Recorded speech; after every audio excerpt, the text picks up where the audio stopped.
नमस्कार। मैं अभी जिस जगह पर खड़ा हूँ ये ना तो बंगाल की खाड़ी है, न तो प्रशांत महासागर है, न कोई बड़ी नदी है और न कोई बड़ा तालाब है। लेकिन किसी जलाशय से इसका नज़ारा दिखाई नहीं पड़ रहा है, बल्कि ये लग रहा है कि ये पूरी तरह से जलाशय है। लेकिन यही वो कार्यालय है जिस कार्यालय के ऊपर सासाराम शहर में विकास की जिम्मेवारी है।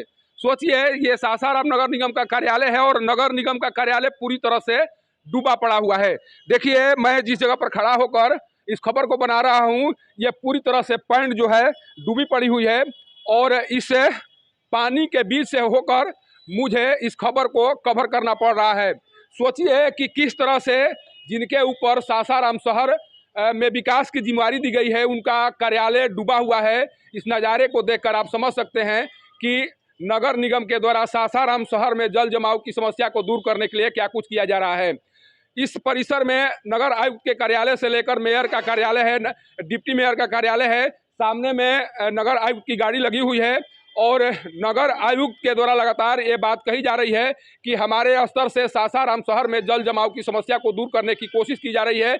आखिर वो कोशिश कहाँ दिखाई पड़ रही है? जब आपका कार्यालय खुद डूबा हुआ है तो फिर कैसे माना जाए कि सासाराम शहर में पानी की निकासी की व्यवस्था को दुरुस्त करने का काम चल रहा है। यहाँ पर जितने भी अधिकारी बैठते हैं, बगल में समाहरणालय है और समाहरणालय में बैठने वाले अधिकारियों की सैलरी 1 लाख से कम नहीं होगी। यहाँ पर नगर आयुक्त हैं, उन्हें भी सरकार के स्तर से अच्छी खासी सैलरी दी जा रही है, इसलिए कि सासाराम शहर में रहने वाले लोगों की सुविधाओं को विकसित किया जा सके, सासाराम शहरवासियों की समस्याओं को दूर किया जा सके।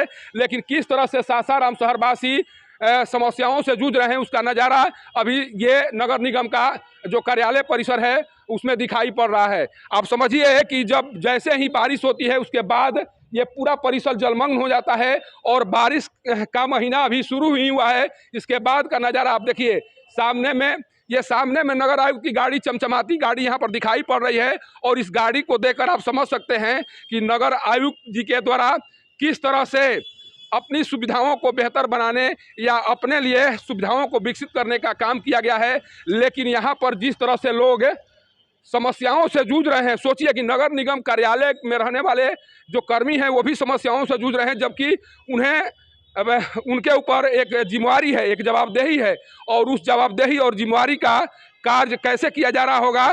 कुछ लोग हैं, देखिए ये इधर से गुजरने की कोशिश कर रहे हैं। सर, क्या स्थिति है? अभी कार्यालय में आए हुए हैं, नगर निगम कार्यालय में आए हुए हैं, क्या स्थिति है? पूरे रोड की तो पानी निगम ऑफिस में ही आ रहा है, वही तो देखा जा रहा है। पूरे शहर की पानी यहीं तो आ रहा है, निगम में आ रहा है। अच्छा, एक चीज बताइए, जब कोई अपना घर ठीक नहीं कर पाएगा वो दूसरे के घर को क्या ठीक करेगा? ये नगर निगम का कार्यालय है, इसके बाद में भी जब स्थिति है तो शहर की स्थिति क्या होगी, आप अंदाजा लगा सकते हैं? स्थिति तो सही देखिए रहे हैं, स्थिति क्या है ऐसा हम देख रहे हैं। यहाँ पर जितने शहर में राजा लोग हैं अपना घर तो साफ नहीं कर लेंगे, शहर तो सफाई में लगे रहते हैं, फिर भी हाल वही रहता है। शहर की स्थिति के बारे में कुछ बता सकते हैं? शहर का स्थिति तो उतना अच्छा शहर नहीं है जितना होना चाहिए। कैसे बेहतर होगा?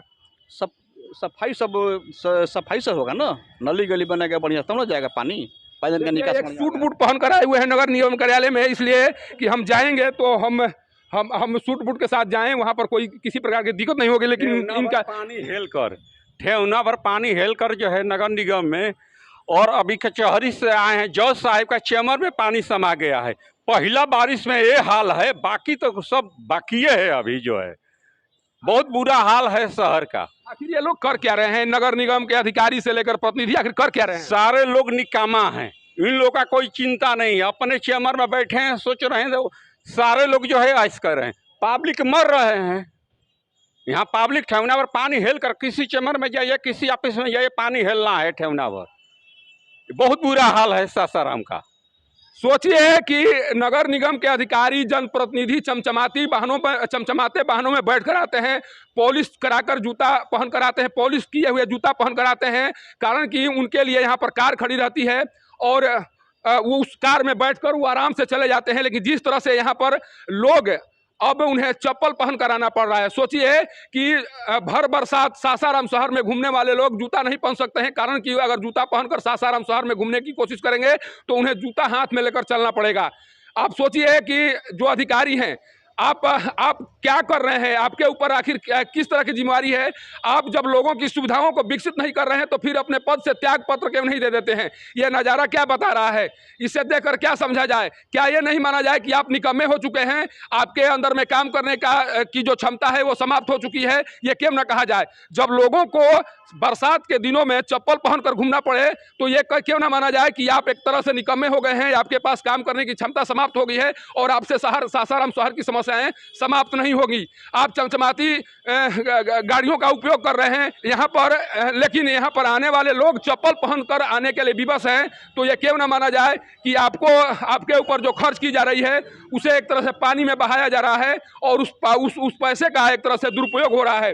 सोचिए, यहाँ पर देखिए, यहाँ का नज़ारा मैं बार बार दिखाने की कोशिश कर रहा हूँ और आयुक्त साहब आपको बताने की कोशिश कर रहा हूँ कि आपके रहते भी आप आईएएस अधिकारी हैं और आईएएस अधिकारी के बारे में कहा जाता है कि आपके सूझबूझ के कारण भारत में विकास की रफ्तार को बढ़ाया जाता है, लेकिन आप इस नगर निगम कार्यालय को भी साफ सुथरा या जल जमाव से मुक्त दिलाने में चकरा गए हैं। तो सोचिए कि आपसे भारत के विकास का उम्मीद क्या किया जा सके। मैं बार बार यह बताने की कोशिश कर रहा हूं कि सासाराम शहर डूब रहा है। आप अपने चैम्बर में बैठकर आराम फरमा रहे हैं। जो मेयर हैं उन्हें भी चिंता नहीं है, जो डिप्टी मेयर हैं उन्हें भी चिंता नहीं है। शहरवासी परेशान हैं, वो एक तरह से अपने अपने घरों में कैद हैं। आप अपने अपने ऑफिसों में आराम फरमा रहे हैं, लेकिन एक बहुत दिन तक चलने वाला नहीं है, कारण कि लोग परेशान हो रहे हैं और जब लोग परेशान होंगे तो आपको भी परेशानी में डालना शुरू करेंगे और अब वो स्थिति सासाराम शहर में आने वाली है। अगर जल जमाव की समस्या को शीघ्र दूर नहीं किया गया तो वो दिन दूर नहीं जब लोग यहाँ पर धरना प्रदर्शन करेंगे और धरना प्रदर्शन के माध्यम से बताने की कोशिश करेंगे कि जो आपको पद दिया गया है वो केवल ऐसे आराम के लिए नहीं दिया गया है, बल्कि काम करने के लिए दिया गया है। अगर आप काम नहीं कर सकते हैं तो कम से कम आप अपने पद से हट जाइए। सासाराम से पब्लिक न्यूज के लिए सत्येंद्र चौबे की रिपोर्ट।